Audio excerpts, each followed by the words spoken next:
ಪರಮಗುರುಭ್ಯೋ ನಮಃ. ಶ್ರೀಮದಾನಂದತೀರ್ಥ ಭಗವತ್ಪಾದಾಚಾರ್ಯ ಗುರುಭ್ಯೋ ನಮಃ. ಹರಿ ಓಂ.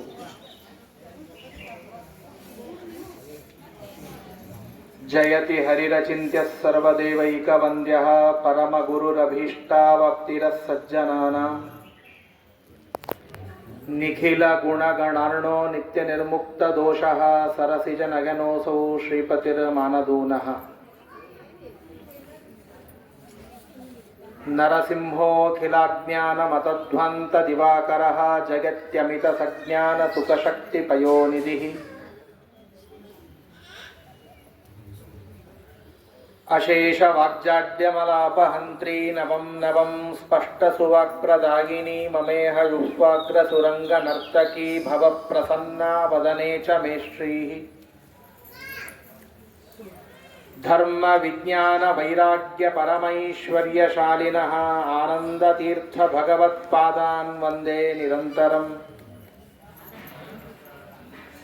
ಭವತಿ ಯದನುಭಾವಾಯೇಣ ಮೂಕೋಪಿ ವಾಗ್ಮೀ ಜಡಮತಿರಪಿ ಜಂತುರ್ಜಾಯತೆ ಪ್ರಾಜ್ಞಮೌಲಿಃ ಸಕಲ ವಚನ ಚೇತೋ ದೇವತಾ ಭಾರತೀ ಸಾ ಮಮ ವಚಸಿ ನಿಧತ್ತಾಂ ಸನ್ನಿಧಿಂ ಮಾನಸೇ ಚ. ನಮೋಸ್ತು ತಾತ್ವಿಕಾ ದೇವಾ ವಿಷ್ಣುಭಕ್ತಿಪರಾಯಣಾಃ ಧರ್ಮಮಾರ್ಗೇ ಪ್ರೇರಯಂತು ಭವಂತಃ ಸರ್ವ ಏವ ಹಿ ವಕ್ರತುಂಡ ಮಹಾಕಾಯ ಸೂರ್ಯಕೋಟಿ ಸಮಪ್ರಭ ನಿರ್ವಿಘ್ನಂ ಕುರು ಮೇ ದೇವ ಸರ್ವಕಾರ್ಯೇಷು ಸರ್ವದಾ. ಆನಂದತೀರ್ಥೋಪದಿಷ್ಟೋ ನಿಧಿರ್ನಾರಾಯಣಾಹ್ವಯಃ ಪ್ರದರ್ಶಿತೋ ಯೇನ ಸಮ್ಯಕ್ ಜಗತೀರ್ಥಂ ತಮಾಶ್ರಯೇ ನೌಮಿ ನ್ಯಾಯಸುಧಾದಿಗ್ಜಯಮುನೀನ್ ಶ್ರೀಪಾದರಾಟ್ ಸನ್ಮಣೀನ್ ವ್ಯಾಸಾರ್ಯಾನ್ ವಿವಿಧಾಗಮಾಬ್ಧಿವಿಹರಾನ್ ಶ್ರೀವಾದಿರಾಜಾನಪಿ. ವಂದೇ ಹಂಸವರಾನ್ ರಘುತ್ತಮ ಗುರೂನ್ ವೈದಗ್ಧ್ಯವಾರಾಂ ನಿಧೀನ್ ಶ್ರೀ ಸತ್ಯವೃತ ರಾಘವೇಂದ್ರ ಮುನಿಪಾನ್ ಸದ್ಬೋಧ ಸತ್ಯಾನಪಾನ್. ವಿದ್ಯಾಯಾಂ ವಿಬುಧಾಚಾರ್ಯಂ ವೇದಜ್ಞಾನಾಬ್ಧಿಚಂದಿರಂ ದುರ್ಮತಧ್ವಾಂತಮಾರ್ತಂಡಂ ಸತ್ಯಧ್ಯಾನ ಮುನಿಂ ಭಜೆ. ಸತ್ಯಾಭಿಘ್ನಕರಾಬ್ಜೋತ್ಥಾನ್ ಪಂಚಾಶದ್ವರ್ಷಪೂಜಕಾನ್ ಸತ್ಯಪ್ರಮೋದತೀರ್ಥಾರ್ಯಾನ್ ನೌಮಿ ನ್ಯಾಯಸುಧಾರತಾನ್. ವಿದ್ಯಾಪೀಠ ವಿಧಾತಾರಂ ವಿದ್ಯಾವಾರಿಧಿ ಚಂದಿರಂ ವಿದ್ಯಾರ್ಥಿವತ್ಸಲಂ ವಂದೇ ಮಹಾಮಹಿಮ ಸದ್ಗುರುಂ. ಆಪಾದಮೌಲಿ ಪರ್ಯಂತಂ ಗುರುಣಾಮಾಕತಿಂ ಸ್ಮರೇತ್ ತೇನ ವಿಘ್ನಾಃ ಪ್ರಣಶ್ಯಂತಿ ಸಿದ್ಧ್ಯಂತಿ ಚ ಮನೋರಥಾಃ.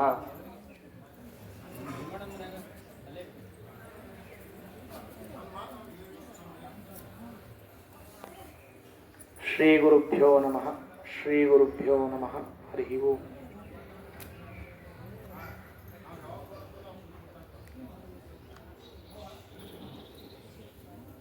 ಶೂರ್ಪಾಲಯ ಲಕ್ಷ್ಮೀ ನರಸಿಂಹದೇವರ ದಿವ್ಯ ಸನ್ನಿಧಾನದಿಂದ ಕೂಡಿದಂತಹ ಶ್ರೀ ಕ್ಷೇತ್ರ. ಅನೇಕ ಮಹಾನುಭಾವರು, ಅನೇಕ ಜ್ಞಾನಿಗಳು ಇಲ್ಲಿ ಇದ್ದು ಸಾಧನೆಯನ್ನು ಮಾಡಿಕೊಂಡು ಹೋದಂತಹ ಕ್ಷೇತ್ರ. ವಿದ್ಯಾಧೀಶತೀರ್ಥ ಶ್ರೀಪಾದಂಗಳವರು ಮುಖ್ಯ ಪ್ರಾಣದೇವರನ್ನು ಪ್ರತಿಷ್ಠಾಪನೆ ಮಾಡಿದಂತಹ ಕ್ಷೇತ್ರ. ರುದ್ರದೇವರಿದ್ದಾರೆ, ಕೃಷ್ಣಾ ನದಿ.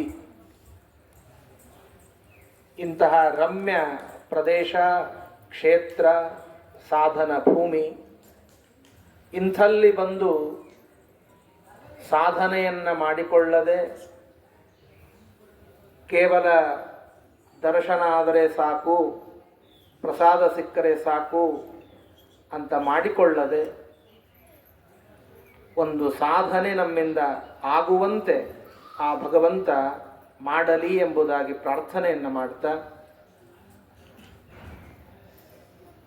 ಅದರಲ್ಲೂ ಸಾಧನೆ ಅಂತ ಬಂದಾಗ ಮುಖ್ಯವಾಗಿ ನಾವು ಪಡೆಯಬೇಕಾದದ್ದು ಜ್ಞಾನ. ಏನೆಲ್ಲ ಮಾಡಬಹುದು, ಬೇಕಾದಷ್ಟು ಕರ್ಮವನ್ನು ಮಾಡಿ ಎಲ್ಲವನ್ನ ಮಾಡಿ ಕೊನೆಗೆ ಮೋಕ್ಷ ಸಿಗುವುದು. ನಾವೆಲ್ಲ ಇಂತಹ ಉತ್ತಮ ಕುಲದಲ್ಲಿ ವಂಶದಲ್ಲಿ ಹುಟ್ಟಿ ಬಂದು ನಮಗೆ ಆಗಬೇಕಾದದ್ದೇನು ಮುಂದೆ ಅಂದರೆ ಮೋಕ್ಷದ ಮಾರ್ಗ ನಮಗೆ ಸಿಗಬೇಕು. ಹಾಗಾದರೆ ಮೋಕ್ಷದ ಮಾರ್ಗ ಸಿಗಬೇಕು ಅಂತಾಗಿದ್ದರೆ ಕೇವಲ ನಾನು ಹೋಮ ಹವನಾದಿಗಳನ್ನು ಮಾಡ್ತಾ ಪ್ರದಕ್ಷಿಣೆಯನ್ನು ಹಾಕಿ ನಮಸ್ಕಾರ ಮಾಡಿ ಇಷ್ಟರಿಂದಲೇ ನನಗೆ ಮೋಕ್ಷವಾಗತ್ತೆ ಅಂತ ತಿಳಿದಿದ್ರೆ ಅದು ತಪ್ಪು. ಸತ್ಕರ್ಮವಾಗತ್ತೆ. ಸತ್ಕರ್ಮದಿಂದ ಉತ್ತಮವಾದ ಜ್ಞಾನ ಬರುತ್ತೆ. ಕರ್ಮಣ ಜ್ಞಾನ ಮಾತನೋತಿ ಜ್ಞಾನೇನೈವ ಪರಂಪದಂ. ಮೋಕ್ಷ ಆಗೋದು ಮಾತ್ರ ಜ್ಞಾನದಿಂದಲೇ, ಕರ್ಮದಿಂದ ಮೋಕ್ಷ ಆಗೋದಿಲ್ಲ. ಹಾಗಾದರೆ ಶುದ್ಧವಾದ ಜ್ಞಾನ ನನಗೆ ಬರಬೇಕು ಅಂತಾದರೆ ನನ್ನಿಂದ ಉತ್ತಮವಾದ ಕರ್ಮಗಳು ನಡಿಬೇಕು. ಆ ಉತ್ತಮವಾದ ಕರ್ಮಗಳು ನನ್ನಿಂದ ನಡೆದು ಶುದ್ಧವಾದ ಭಗವಂತನ ತತ್ವಜ್ಞಾನ ಆಯಿತು ಅಂತಾದರೆ ಆ ಜ್ಞಾನದಿಂದ ಆಗುವ ಲಾಭನೇ ಬೇರೆ. ಅರ್ಜುನನಿಗೆ ಕೃಷ್ಣ ಪರಮಾತ್ಮ ಗೀತೆಯಲ್ಲಿ ಹೇಳುತ್ತಾನೆ, ಜ್ಞಾನದ ಮಹತ್ವ ಏನು ಅನ್ನೋದನ್ನು ತಿಳಿಸಿಕೊಡುತ್ತಾನೆ.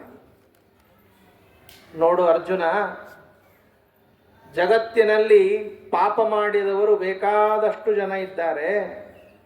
ಅದರಲ್ಲಿ ನೀನು ಅಗ್ರಗಣ್ಯ ಅಂತ ಇಟ್ಟುಕೋ.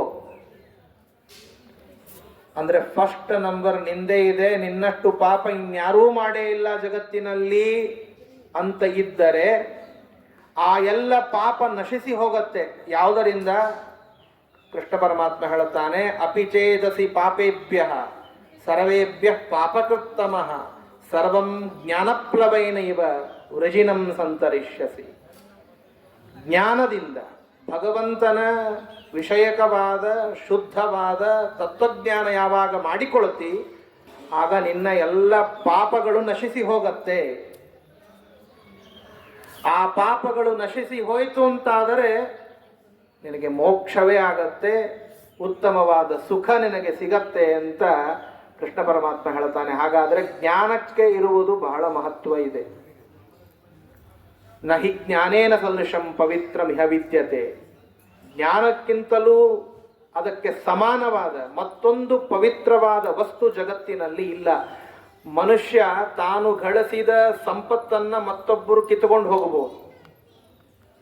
ಮನುಷ್ಯ ತಾನು ಕಟ್ಟಿಕೊಂಡ ಮನೆಯನ್ನು ಮತ್ತೊಬ್ಬನು ಕಬಳಿಸಬಹುದು. ಮನುಷ್ಯ ತಾನು ತೆಗೆದುಕೊಂಡ ಕಾರನ್ನೋ ಗಾಡಿಯನ್ನೋ ಇನ್ನೇನನ್ನೋ ಇನ್ನೊಬ್ಬ ವ್ಯಕ್ತಿ ಬಂದು ತಾನು ಕದ್ದುಕೊಂಡು ತೆಗೆದುಕೊಂಡು ಹೋಗಬಹುದು. ಆದರೆ ಮನುಷ್ಯ ತಾನು ಪಡೆದ ಜ್ಞಾನವನ್ನು ಮಾತ್ರ ಯಾರೂ ಕದಿಲಿಕ್ಕೆ ಸಾಧ್ಯ ಇಲ್ಲ. ಹಾಗಾಗಿ ಜ್ಞಾನವನ್ನು ಪಡೆದುಕೋ.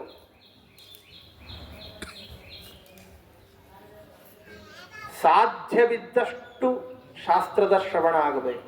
ಸಾಧ್ಯವಿದ್ದಷ್ಟು ಪ್ರವಚನಗಳ ಶ್ರವಣ ಆಗಬೇಕು. ಅದು ನಿಮಗೂ ಸರಿ, ಅದು ನಮಗೂ ಸರಿ. ನಾನು ಚೇರ್ ಮೇಲೆ ಕೂತಿದ್ದೀನಿ, ಟೇಬಲ್ ಇಟ್ಕೊಂಡು ಕೂತಿದ್ದೀನಿ ಅಂತ ನನಗೇನು ಸಂಬಂಧ ಇಲ್ಲ, ಬರೀ ಹೇಳ್ತಾ ಇದ್ದಾರೆ ಆಚಾರ, ಹಾಗಾದರೆ ಕೂತವರಿಗೆ ಮಾತ್ರ ಸಂಬಂಧ, ಕೇಳೋರಿಗೆ ಮಾತ್ರ ಸಂಬಂಧ ಅಂತ ಅಲ್ಲ. ಅದು ಯಾರೇ ಇರಲಿ, ಅವನು ಬಡವ ಇರಲಿ, ಅವನು ಶ್ರೀಮಂತ ಇರಲಿ, ಅವನು ಜ್ಞಾನಿ ಇರಲಿ, ಅವನು ಪಂಡಿತ ಇರಲಿ, ಅವನು ಗೃಹಸ್ಥ ಇರಲಿ, ಯಾರೇ ಇರಲಿ, ಜ್ಞಾನ ಪಡೆದುಕೊಳ್ಳುವುದು ಅಂತನ್ನೋದು ಎಲ್ಲರಿಗೂ ಸಮಾನ. ಜ್ಞಾನ ಪಡೆದುಕೊಳ್ಳಲೇಬೇಕು, ಭಕ್ತಿ ಮಾಡಲೇಬೇಕು, ವೈರಾಗ್ಯ ಪಡೆದುಕೊಳ್ಳಲೇಬೇಕು. ಅಂದ್ರೇನೆ ನಮಗೆ ಮೋಕ್ಷದ ಹಾದಿ ಸಿಗೋದಕ್ಕೆ ಸಾಧ್ಯ, ಇಲ್ಲದಿದ್ದರೆ ಇಲ್ಲ. ಹಾಗಾಗಿ ಈ ಕ್ಷೇತ್ರಕ್ಕೆ ಬಂದಾಗ ಇವತ್ತಿನಿಂದ ಇಲ್ಲಿ ಉತ್ಸವ ಪ್ರಾರಂಭವಾಗ್ತಾ ಇದೆ. ಏನಾಚಾರ ಇಷ್ಟು ಬಿಸಿಲೊಳಗೆ ಕೂಡಿಸಿ ನೀವು ಬಿಸಿಲಾಗಿ ಕೂತು ಇಷ್ಟೆಲ್ಲ ಉಪನ್ಯಾಸ ಮಾಡುವ ಅವಶ್ಯಕತೆ ಅದೇನು ಅಂತ ನಿಮಗೆ ಅನಿಸ್ಬೋದು. ನೀವೇನಾದರೂ ನನಗೆ ಮಾತು ಕೊಡ್ರಿ, ಇಲ್ಲ ಆಚಾರ್ಯ ನಾವು ದಿವಸ ಸಾಯಂಕಾಲ ಬರ್ತೀವಿ ಉಪನ್ಯಾಸಕ್ಕೆ ಇಲ್ಲಿ ಅಂತ ನೀವು ಹೇಳ್ರಿ, ನಾನು ಸಾಯಂಕಾಲ ಉಪನ್ಯಾಸ ಮಾಡ್ತೀನಿ. ಉಪನ್ಯಾಸ ಮಾಡೋದು ನನಗೆ ಒಬ್ಬರಿದ್ರೂ ಉಪನ್ಯಾಸ ಮಾಡ್ತೇನೆ, 100 ಜನ ಇದ್ರೂ ಉಪನ್ಯಾಸ ಮಾಡ್ತೇನೆ. ಆದರೆ ಇಲ್ಲಿ ಬಂದಾಗ ಸಮಯ ವ್ಯರ್ಥ ಆಗಬಾರದು. ಹರಟೆ ಹೊಡೆಯೋದಕ್ಕೆ ಪಾರ್ಕ್ ಇದೆ, ಹರಟೆ ಹೊಡೆಯೋದಕ್ಕೆ ಮನೆ ಇದೆ, ಹರಟೆ ಹೊಡೆಯೋದಕ್ಕೆ ಫೋನ್ ಇದೆ, ಹರಟೆ ಹೊಡೆಯೋದಕ್ಕೆ ಇನ್ನೊಂದು ಬೇಕಾದಷ್ಟು ಸ್ಥಳಗಳಿವೆ. ದೇವಸ್ಥಾನ ಹರಟೆ ಹೊಡೆಯೋದಂತಹ ಸ್ಥಳ ಅಲ್ಲ. ಇಲ್ಲಿ ಎಂಜಾಯ್ ಮಾಡಲಿಕ್ಕೆ ನಾವು ಬಂದಿಲ್ಲ. ಟೀ ಟೈಮ್ನಲ್ಲಿ ಟೀ ಕುಡಿತಾ ಸೀರಿಯಲ್ನನ್ನು ನೋಡ್ತಾ ಏನೊಂದು ಮಜಾ ಮಾಡ್ತೇವೆ, ಆ ಮಜಾ ದೇವಸ್ಥಾನಕ್ಕೆ ಬಂದಾಗ ಮಾಡೋದಲ್ಲ. ದೇವಸ್ಥಾನಕ್ಕೆ ಬಂದಾಗ ಅದು ಸಾಧನ ಭೂಮಿ. ಎಷ್ಟು ಸಾಧ್ಯವೋ ಅಷ್ಟು ಪುಣ್ಯವನ್ನು ಗಳಿಸಿಕೊಂಡೇ ಹೋಗಬೇಕೇ ಹೊರತು ಪಾಪ ಗಳಿಸಿಕೊಂಡು ಹೋಗೋದಲ್ಲ. ಮೊದಲೇ ಬೇಕಾದಷ್ಟು ಪಾಪ ಮಾಡಿರ್ತೇವೆ, ತತ್ರಾಪಿ ಕ್ಷೇತ್ರಕ್ಕೆ ಬಂದಾಗ ಮತ್ತಿಷ್ಟು ಪಾಪ ಮಾಡ್ತಾ ಹೋದರೆ ಆ ಪಾಪ ವಜ್ರಲೇಪವಾಗಿ ಹೋಗುತ್ತೆ, ಪಾಪ ನಾಶವಾಗ್ಲಿಕ್ಕೆ ಸಾಧ್ಯ ಇಲ್ಲ. ಹಾಗಾಗಿ ಕ್ಷೇತ್ರಕ್ಕೆ ಬಂದಾಗ ಸಾಧನೆ ನಮ್ಮಿಂದ ಆಗಬೇಕು. ಎಷ್ಟು ಸಾಧ್ಯ ಅಷ್ಟು ಸತ್ಕರ್ಮಗಳು, ಉಪನ್ಯಾಸದ ಶ್ರವಣಗಳು, ಸಾಧ್ಯವಿದ್ದಷ್ಟು ಪಾರಾಯಣ, ಜಪ ಇತ್ಯಾದಿಗಳು ನಮ್ಮಿಂದ ನಡೀಬೇಕು ಅನ್ನೋದಕ್ಕಾಗಿ ಇವತ್ತಿನಿಂದ ದೇವಸ್ಥಾನದ ಕಮಿಟಿಯ ವತಿಯಿಂದ ಅವರು ಹೇಳಿದ್ದಕ್ಕೆ ಮುಖ್ಯವಾಗಿ ನಮ್ಮ ಸತ್ಯಾತ್ಮತೀರ್ಥ ಶ್ರೀಪಾದಂಗಳವರ ಪ್ರೇರಣೆ, ಅನುಗ್ರಹ, ನಮ್ಮ ಸ್ವರೂಪೋದ್ಧಾರಕ ಗುರುಗಳಾದ ಮಾಹುಲಿ ಆಚಾರ್ಯರ ಅನುಗ್ರಹ, ದಯೆ, ಈ ಕಾರಣದಿಂದ ನನಗೆ ಹೇಳಬೇಕು ಅಂತ ಅನಿಸಿದಂತಹ ಉಪನ್ಯಾಸ ಅದು ಮನ್ಯು ಸೂಕ್ತದ ಅರ್ಥ, ಆ ಮನ್ಯು ಸೂಕ್ತದ ಪ್ರವಚನ. ಪ್ರತಿನಿತ್ಯ ಮನೆಯಲ್ಲಿ ಮನ್ಯು ಸೂಕ್ತದ ಪಠಣ ಮಾಡ್ತೇವೆ. ಅರ್ಥ ಗೊತ್ತಾದರೆ, ನಾನು ಸೂಕ್ಷ್ಮವಾಗಿ ಎಲ್ಲ ಅರ್ಥವನ್ನು ಹೇಳ್ತಾ ಹೋಗುವುದಿಲ್ಲ, ಆದರೆ ಸ್ಥೂಲವಾಗಿ ಈ ಮಂತ್ರಕ್ಕೆ ಇಷ್ಟರ್ಥ ಅಂತ ನಾವು ತಿಳಿದುಕೊಂಡು ಅದರ ಪಾರಾಯಣವನ್ನು ಮಾಡಿದರೆ ಹೆಚ್ಚಿನ ಪುಣ್ಯ ಬರುತ್ತದೆ ಅನ್ನುವ ಕಾರಣಕ್ಕೆ ಭಗವಂತನ ಪೂಜಾತ್ಮಕವಾದಂತಹ ಈ ಮನ್ಯು ಸೂಕ್ತ ಪ್ರವಚನವನ್ನು ಇವತ್ತಿನಿಂದ ಪ್ರಾರಂಭ ಮಾಡುತ್ತೇನೆ. ಎಷ್ಟು ಮಂತ್ರ ಹೇಳೋದಕ್ಕೆ ಸಾಧ್ಯವಾಗುತ್ತೆ ಅಷ್ಟು ಮಂತ್ರಗಳನ್ನು ಹೇಳಿ ಪ್ರವಚನದ ಮಂಗಳವನ್ನು ಕೊನೆಯ ದಿವಸ ಮಾಡೋಣ.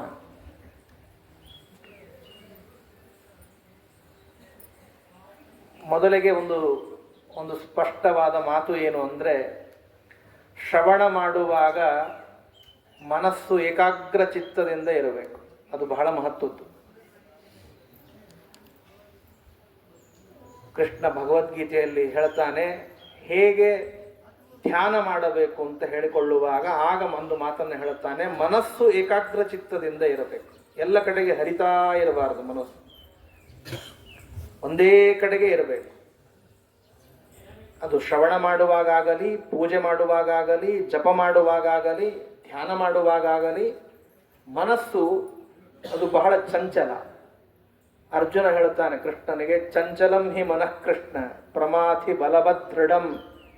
ಸ್ವಾಮಿ, ನನ್ನ ಮನಸ್ಸು ಬಹಳ ಚಂಚಲ. ಈ ಮನಸ್ಸು ಎಷ್ಟು ವೇಗದಿಂದ ಓಡಿ ಹೋಗುತ್ತೆ ಅಂತಂದರೆ, ನಾನು ಇಲ್ಲಿ ಶ್ರವಣ ಮಾಡಲಿಕ್ಕೆ ಕೂತಿದ್ದೇನೆ, ಆದರೆ ನನ್ನ ಮನಸ್ಸು ಅಮೇರಿಕಕ್ಕೆ ಹೋಗಿದೆ, ನನ್ನ ಮನಸ್ಸು ಆಸ್ಟ್ರೇಲಿಯಾಕ್ಕೆ ಹೋಗಿದೆ, ನನ್ನ ಮನಸ್ಸು ನಾಳೆ ಏನು ಮಾಡಬೇಕು, ನಾಡದ್ದೇನು ಮಾಡಬೇಕು, ಇನ್ನು 10 ದಿನ ಆದಮೇಲೆ ಏನು ಮಾಡಬೇಕು, ನಾಳೆ ನಮ್ಮ ಮನೆಗೊಬ್ಬನು ಬರಾವಿದ್ದಾನೆ, ಅವನಿಗೇನು ನಾವು ಉತ್ತರ ಕೊಡಬೇಕು.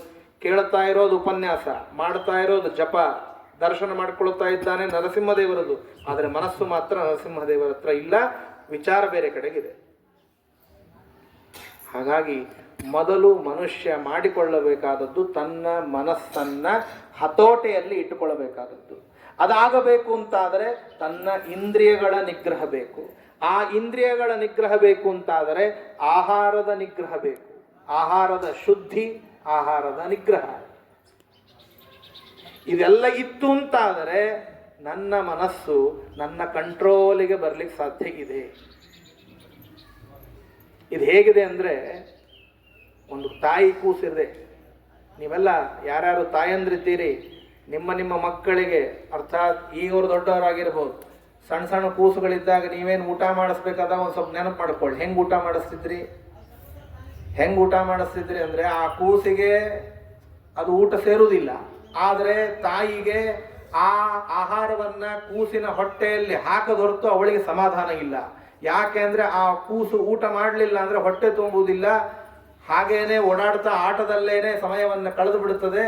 ಅದರ ಆರೋಗ್ಯ ಏನು ಅಂತ ವಿಚಾರ ಮಾಡ್ತಾ ತಾಯಿ ಒಂದು ತಟ್ಟೆಯಲ್ಲಿ ಹಾಕಿಕೊಂಡ ಒಂದು 10 ತುತ್ತು 8 ತುತ್ತು ಆ ಅನ್ನವನ್ನು ಒಂದು ಕೂಸಿಗೆ ತಿನ್ನಿಸೋದಕ್ಕೆ 2 ತಾಸು 3 ತಾಸಾದರೂ ಕಳೀತಾಳೆ. ಆ ಕೂಸು ಎಲ್ಲೆಲ್ಲೋ ಓಡುತ್ತದೆ. ಆಟದ ಕಡೆನೇ ಲಕ್ಷ್ಯ ಕೂಸಿಗೆ, ಊಟದ ಕಡೆ ಲಕ್ಷ್ಯ ಇಲ್ಲ. ಆದರೆ ತಾಯಿ ಬೆನ್ನತ್ತಿ ಹೋಗಿ ಹೋಗಿ ಹೋಗಿ ಆ ತುತ್ತನ್ನ ಕೂಸಿನ ಬಾಯಿಯಲ್ಲಿ ಹಾಕ್ತಾಳೆ. ನಮ್ಮ ಉತ್ತರ ಕರ್ನಾಟಕದ ಭಾಷಾದೊಳಗೆ ಹೇಳ್ಬೇಕಂದ್ರೆ ತುರುಕ್ತಾಳೆ.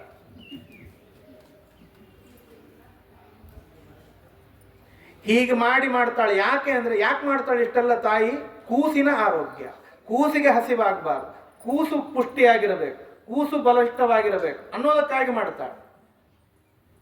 ಹಾಗೆ ಈ ನಮ್ಮ ಮನಸ್ಸಂತ ಅನ್ನೋದು ಏನಿದೆಯಲ್ಲ, ಇದು ಕೂಸಿದ್ದ ಹಾಗೆ. ತಾಯಿ ಯಾವುದು ಅಂತ ಕೇಳಿದರೆ ಬುದ್ಧಿ. ನಮ್ಮ ಬುದ್ಧಿನೇ ಆ ಮನಸ್ಸಿಗೆ ತಾಯಿ. ಆ ಬುದ್ಧಿ ಏನ್ ಮಾಡಬೇಕು ಅಂದ್ರೆ, ನನ್ನ ಮನಸ್ಸು ಉಪನ್ಯಾಸ ಕೂತ್ ಕೂಡ್ಲೆ ಆಚಾರ ಉಪನ್ಯಾಸ ಶುರು ಮಾಡಿದ್ರು ಮತ್ತಿನ್ನೊಂದು 5 ನಿಮಿಷ ಆದ್ಮೇಲೆ ಎದ್ದು ಹೋಗ್ಬಿಡೋಣ ಅಂತ ಮನಸ್ಸಂತಿರ್ತದೆ. ಭಾಳ ಅರ್ಧ ತಾಸು ಕೂಡೋಣ ಅಂತಂತಿರ್ತದೆ. ಅಥವಾ ಇನ್ನೆಲ್ಲೋ ಹೋಗ್ತಿರ್ತದೆ ಮನಸ್ಸು, ಏನೋ ವಿಚಾರ ಮಾಡ್ತಾ ಇರ್ತದೆ. ಆ ಮನಸ್ಸಿಗೆ ಹೋಗಿ ಲಗಾಮ ಹಾಕಿ ಬುದ್ಧಿ ಎಳಿಬೇಕು. ಅಲ್ಲ ಆಮೇಲೆ ಹೋಗೋಣ, ಅದನ್ನ ಆಮೇಲೆ ನೋಡ್ಕೊಳ್ಳೋಣ, ಈಗ ಪ್ರವಚನ ಕೇಳೋಣ ಅಂತ ಹೇಳಿ ಬುದ್ಧಿ ಮನಸ್ಸಿಗೆ, ಆ ಕೂಸಿಗೆ ಹೇಗೆ ತುತ್ತನ್ನ ತುರುಗುತ್ತಾಳಲ್ಲ ತಾಯಿ, ಹಾಗೆ ಬುದ್ಧಿ ಭಗವಂತನ ವಿಷಯವನ್ನ ತಾನು ಮನಸ್ಸಿನಲ್ಲಿ ಹಾಕಬೇಕು. ಹಾಕಿದಾಗ ಮನಸ್ಸು ಒಂದು ಕಡೆ ಕೂತ್ಕೊಳ್ಳುತ್ತೆ. ಆಯ್ತು, ಓಕೆ, ನೀನು ಹೇಳ್ತಾ ಇದ್ದೀಯಲ್ಲ, ಆಮೇಲೆ ನೋಡ್ಕೊಳ್ಳೋಣ ಹಾಗಾದ್ರೆ ಅಂತ ಹೇಳಿ ಮನಸ್ಸು ಸುಮ್ಮನಾಗತ್ತೆ. ಇದಕ್ಕೆಲ್ಲ ಅದಲ್ರಿ, ಇದು ಹೆಂಗ್ ಸಾಧ್ಯ? ನೀವು ಹೇಳಿದಷ್ಟು ಸುಲಭನ ಇದು ಅಂತ ಕೇಳಿದರೆ, ಕೃಷ್ಣನೇ ಹೇಳುವಂತಹ ಮಾತು ಅಭ್ಯಾಸ ಏನತ್ತು ಕೌಂತೆಯ. ಇದು 1 ದಿನಕ್ಕೆ 2 ದಿನಕ್ಕೆ ಬರುವಂತಹದ್ದಲ್ಲ. ಇದಕ್ಕೆ ಅಭ್ಯಾಸ ಬೇಕಾಗತ್ತೆ, ರೂಢಿ ಬೇಕಾಗತ್ತೆ. ಮೇಲಿಂದ ಮೇಲೆ ಇದನ್ನು ಮಾಡ್ತಾ ಕೂಡಬೇಕು ನಾನು, ಅಂದ್ರೆ ಆಗತ್ತೆ. ಯಾವುದೇ ಒಬ್ಬ ಮನುಷ್ಯ ಒಂದು ವಿಷಯದಲ್ಲಿ ತಾನು ಪರ್ಫೆಕ್ಟ್ ಅಂತಾಗಬೇಕಾದರೆ ತಾನು ಅದರಲ್ಲಿ ಯಾವಾಗಲೂ ಸತತವಾಗಿ ದುಡಿದರೆ ತಾನು ಅದರಲ್ಲಿ ಪರ್ಫೆಕ್ಟ್ ಅಂತ ಆಗ್ತಾನೆ. ಹಾಗೆ ನನ್ನ ಮನಸ್ಸನ್ನ ತಾನು ಕಂಟ್ರೋಲ್ನಲ್ಲಿ ಇಟ್ಕೋಬೇಕು. 1 ಗಂಟೆ ನಾನು ಹತೋಟೆಯಲ್ಲಿ ಇಟ್ಕೋಬೇಕು ನನ್ನ ಮನಸ್ಸನ್ನ ಅಂತ ನಾನು ಮಾಡಿಕೊಳ್ಳಬೇಕಾದರೆ ಅದರ ಹಿಂದೆ ಬಹಳ ಸತತ ಪ್ರಯತ್ನ ಪಟ್ಟರೆ ಮಾತ್ರ ಆ ಮನಸ್ಸು ನನ್ನ ಕಂಟ್ರೋಲಿಗೆ ಬರಲಿಕ್ಕೆ ಸಾಧ್ಯ ಇದೆ. ಹಾಗಾಗಿ ಆ ಮನಸ್ಸನ್ನ ನರಸಿಂಹದೇವರಿಗೆ ಪ್ರಾರ್ಥನೆಯನ್ನು ಮಾಡೋಣ. ಸ್ವಾಮಿ, ನಮ್ಮ ಈ ಮನಸ್ಸು ಎಲ್ಲೋ ಆಚೆ ಈಚೆ ಹೋಗದಂತೆ ನಿಮ್ಮ ಗುಣಗಳನ್ನು, ನಿಮ್ಮ ಸ್ತೋತ್ರವನ್ನು ಕೇಳುವಂತಹ ಶಕ್ತಿ ಆ ಮನಸ್ಸಿಗೆ, ಬುದ್ಧಿಗೆ ಭಗವಂತ ನೀನು ಕೊಡು ಅಂತ ಪ್ರಾರ್ಥನೆಯನ್ನು ಮಾಡ್ತಾ ಮನ್ಯು ಸೂಕ್ತದ ಪ್ರವಚನವನ್ನು ನಾನು ಪ್ರಾರಂಭ ಮಾಡುತ್ತೇನೆ. ಅದು ಕಂಬೈಂಡ್ ಆಗಿ, ಮಿಕ್ಸಪ್ ಆಗಿ, ಅದು 14 ಮಂತ್ರದ ಒಂದು ಸೂಕ್ತ ಅಂತಾಗಿದೆ. ಋಗ್ವೇದದ 10ನೇ ಮಂಡಲದಲ್ಲಿ ಬರುವ 83, 84ನೇಯ ಸೂಕ್ತ ದ್ವಯಗಳಿವು. 7 ಮಂತ್ರದ 2 ಸೂಕ್ತಗಳು. ಈ 14 ಮಂತ್ರವನ್ನ ಮನ್ಯು ಎಂಬ ಋಷಿ ತಪಸ್ಸು ಮಾಡುವಾಗ, ಧ್ಯಾನ ಮಾಡುವಾಗ ತಾವು ಕಂಡುಕೊಂಡ ದೃಷ್ಟುವಾದ ಮಂತ್ರಗಳು. ಇದು ಮನ್ಯು ಎಂಬ ಋಷಿ ಕಂಡ ಮಂತ್ರ. ಹಾಗಾಗಿ ಒಂದರ್ಥದಲ್ಲಿ ಮನ್ಯು ಅಂದ್ರೆ ಆ ಋಷಿ ಅಂತೂ ಅರ್ಥ ಬಂತು. ಆ ಮನ್ಯುವಿಗೆ ತಾಪಸ ಮನ್ಯು ಅಂತ ಕರೀತಾರೆ. ಯಾಕೆ ಅಂದ್ರೆ ಆ ಮನ್ಯು ಎಂಬ ಋಷಿಯ ಅಪ್ಪ ತಪಸ್ ಎಂಬ ಋಷಿ. ಆ ವೇದ ಏನ್ ಮಾಡ್ತದೆ ಅಂತಂದ್ರೆ, ಸರ್ವೇ ವೇದಾಹ ಯತ್ ಪದಮಾಮನಂತಿ, ಕಾಠಕ ಉಪನಿಷತ್ತು ಹೇಳುತ್ತೆ. ಎಲ್ಲ ವೇದಗಳು, ಅನಂತ ವೇದಗಳಿಗೆ ಒಂದೇ ಕೆಲಸ ಅಂದ್ರೆ ಅದು ಭಗವಂತನನ್ನ ಕೊಂಡಾಡೋದು, ಭಗವಂತನನ್ನ ಸ್ತೋತ್ರ ಮಾಡೋದು. ದೇವರನ್ನ ಸ್ತೋತ್ರ ಮಾಡುವಂತಹ ಕೆಲಸವನ್ನ ಬಿಟ್ರೆ ವೇದಕ್ಕೆ ಮತ್ತೊಂದು ಕೆಲಸ ಇಲ್ಲ. ಮುಖ್ಯ ಉದ್ದೇಶ ದೇವರನ್ನ ಕೊಂಡಾಡೋದು.